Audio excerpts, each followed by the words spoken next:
Today on Passion for Food, we're going to be making these Applicious Salted Caramel Apple Pie Bars.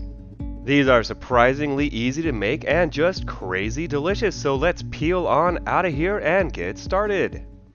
The first thing we need to do is prepare our short crust pastry, so let's preheat our oven to 350 degrees and we're going to need 1 cup of flour, a quarter of a cup of sugar, a half a cup of melted salted butter. If you use unsalted, just add a pinch of salt to this.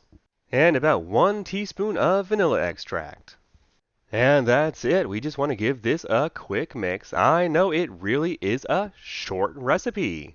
I really like this variation on a short crust because we're going to wind up with a dough that's actually very easy to work with. And as we can see, that'll come together in no time for us. So let's grab an 8x8 square baking dish and get our short crust spread out.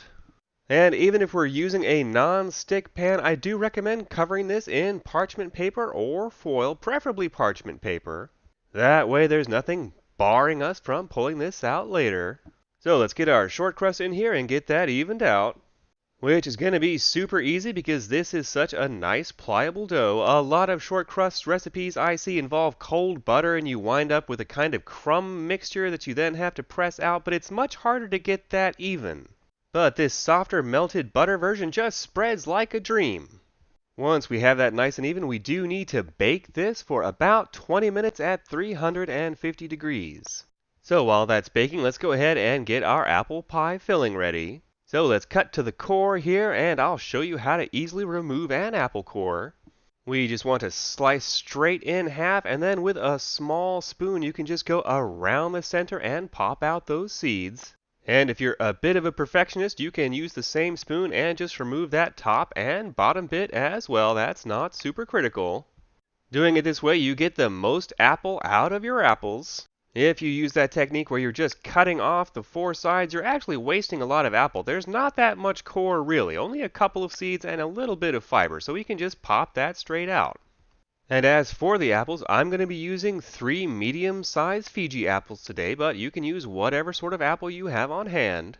Now, we could simply slice this across and wind up with nice little moon shapes, but I want to get the most apple I can here, so I'm actually going to be using the food processor for this part. The smaller pieces will cook more evenly and be easier to spread out.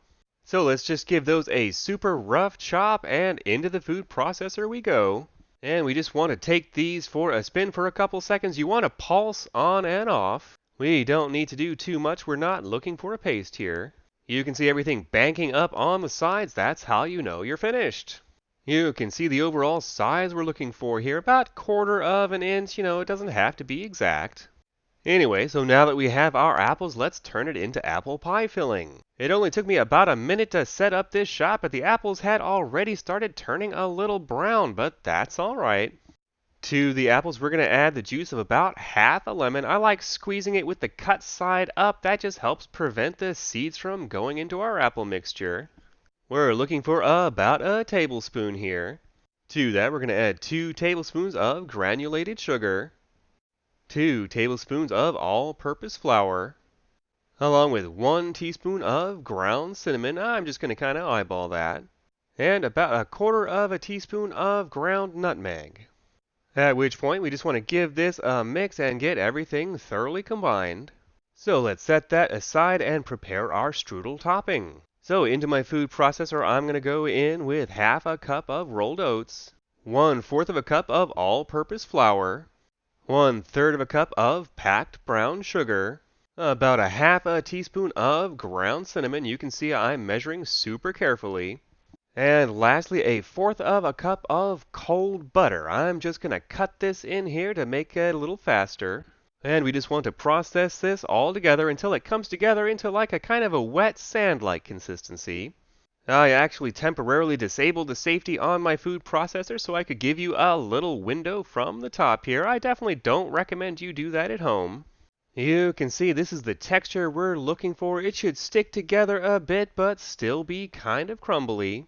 So now that our strudel topping is ready, let's go ahead and assemble. So straight out of the oven, here is our short crust pastry. It's still a little pale, but don't worry, it's going to pick up more color in the second bake. So let's just go ahead and load in our apple pie filling. Because we gave it a nice rough chop in the food processor, this is super easy to layer out. We just dump it all in and give it a quick little pat down with our hands.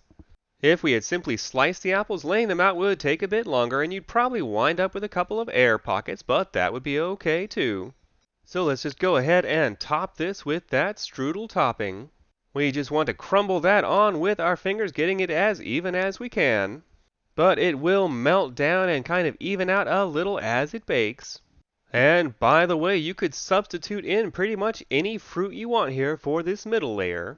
Although baking times are going to vary just based on the amount of moisture. These apples had a lot of moisture and I used quite a lot of apples, so the baking time is definitely going to go up a bit. Anyway, once we're happy with that, we're going to whisk this off to a preheated 350 degree oven for about 35 to 45 minutes. Once it's finished, it should be super fragrant and brown on top like you see here. If you're using the amount of apples I used, you're going to need about 45 minutes. Once we pull this out, you do want to let it cool down for at least 20 minutes. At which time I highly recommend covering this in foil and refrigerating it for at least 2 hours. That will help our filling set and make these much easier to cut. Now, you can of course buy caramel sauce at the store, but it's actually surprisingly easy to make, so I'll just give you a quick rundown on how I make my own salted caramel sauce. So there we have 2 cups of granulated sugar, and I'm going to turn my heat on to high.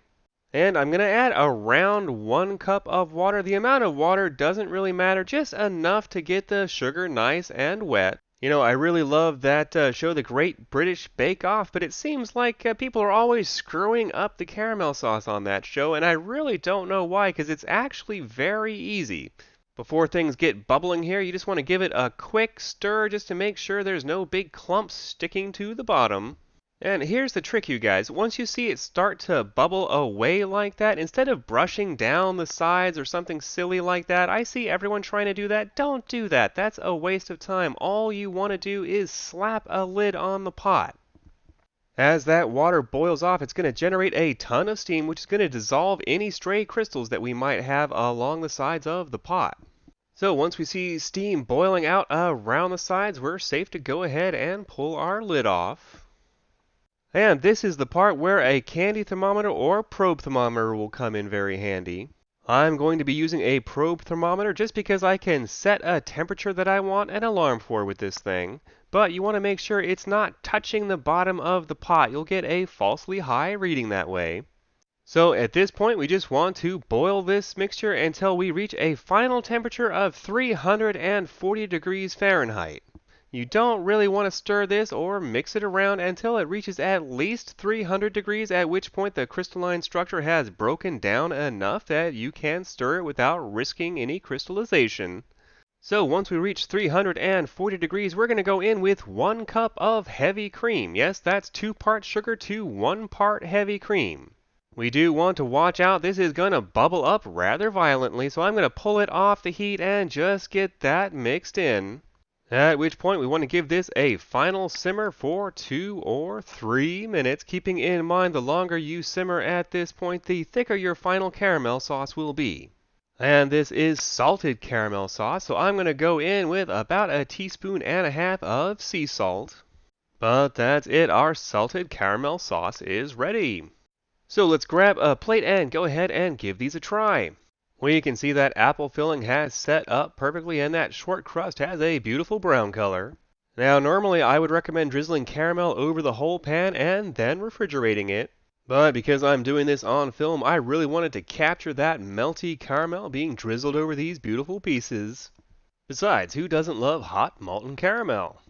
I really love how these come out. Those colors are just amazing. And hey, I mean, it has apples and rolled oats. That has to mean it's healthy, right? So let's grab one and go in for a quick taste. I really think the texture on these is just perfect, bar none. You get great flakiness from the short crust, a little bit of crunchiness from the strudel topping, and the apple filling and caramel are just the right amounts of gooey. I hope you've enjoyed today's episode. If you have, give me a thumbs up below and consider subscribing and hitting that little bell to be notified of our future episodes. This has been Graham with Passion for Food.